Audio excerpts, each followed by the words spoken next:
Hello friends, welcome to Healthy Samaiyal Vlog. இன்னைக்கு பார்க்க போற ரெசிபி என்னன்னு பாத்தீங்கன்னா green fish fry தாங்க செய்ய போறோம். green மசாலா fish fry எவ்வளவு ஜூசியா இருக்கு பாருங்க.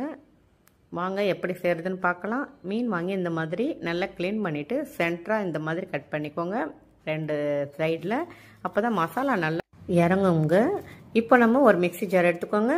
ஒரு பெரிய வெங்காயம் சேர்த்துக்கோங்க. சின்ன வெங்காயம் இருந்தா நல்லதுங்க. 1/4 கப் சேர்த்துக்கோங்க. இல்லனா பெரிய வெங்காயம் 10 பல்லு பூண்டு 4 பச்சை மிளகாய் ஒரு துண்டு இஞ்சி ஒரு கொத்து கருவேப்பிலை சேர்த்து 1/4 டீஸ்பூன் மஞ்சள் தூள் சேர்த்துக்கோங்க. 1/4 டீஸ்பூன் சோம்பு சேர்த்துக்கோங்க.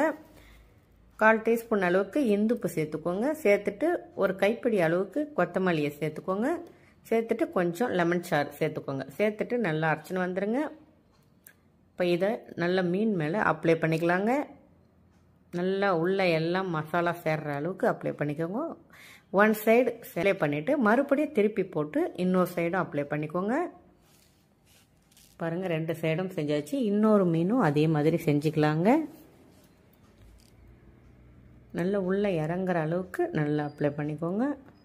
இப்போ இதை 1 hour அப்படியே ஃப்ரிட்ஜில் வச்சிடலாம். பாருங்கள், நல்லா ஊறி இருக்குது பாருங்கள், மசாலாலாம் நல்லா இறங்கி. இப்போ நம்ம ஒரு பேன் வச்சுக்கலாங்க. பேன் வச்சு கோகோனட் ஆயில் இருந்தால் 1 டீஸ்பூன் சேர்த்துக்கோங்க. ரொம்ப நல்லா இருக்குங்க மீன் வறுக்கிறதுக்கு. சேர்த்துட்டு இந்த மீனை ஒவ்வொன்றா இதில் சேர்த்துடலாங்க. சேர்த்துட்டு ஒரு பக்கம் நல்லா வேகட்டும். நல்ல சில்லி ஃப்ளேக்ஸ் இருந்தால் கூட மேலே கூட சேர்க்கலாம். ஆனால் நம்ம வெறும் க்ரீன் கலர்லேயே செய்யணுன்றதுனால அதை சேர்க்கலை.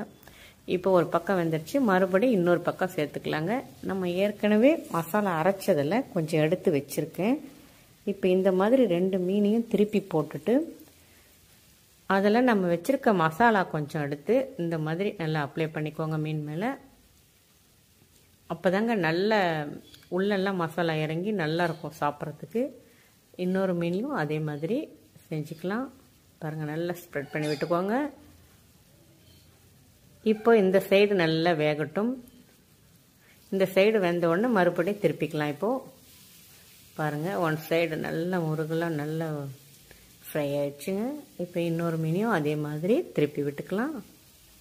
இப்போது அந்த சைடு வேகட்டும். இப்போ அதுக்கு மேலே ஒரு கொத்து கருவேப்பிலையை பொடிசாக கட் பண்ணி அது மேலே அப்படியே தூவி விட்டுருங்க. அந்த ஆயிலோடு அந்த மீன் மேலே பட்டு அவ்வளோ நல்லா இருக்குங்க வாசனையாக. இப்போ ஒவ்வொரு மீனையும் வேறு ஒரு பிளேட்டில் மாற்றிடலாங்க. பாருங்கள், ரெண்டுத்தையும் எடுத்தாச்சு. இப்போ ஒரு ஃபோக்கால் நம்ம எடுத்து காட்டுறோம் பாருங்கள் எந்த அளவுக்கு இருக்குன்னு. பாருங்கள், எடுக்கும்போது எந்த அளவுக்கு நல்லா வெந்து ஜூஸியாக இருக்குது பாருங்கள். நீங்கள் கண்டிப்பாக ட்ரை பண்ணி பாருங்கள். வீட்டில் எப்படி வந்ததுன்றதை கமெண்டில் சொல்லுங்கள் ஃப்ரெண்ட்ஸ்.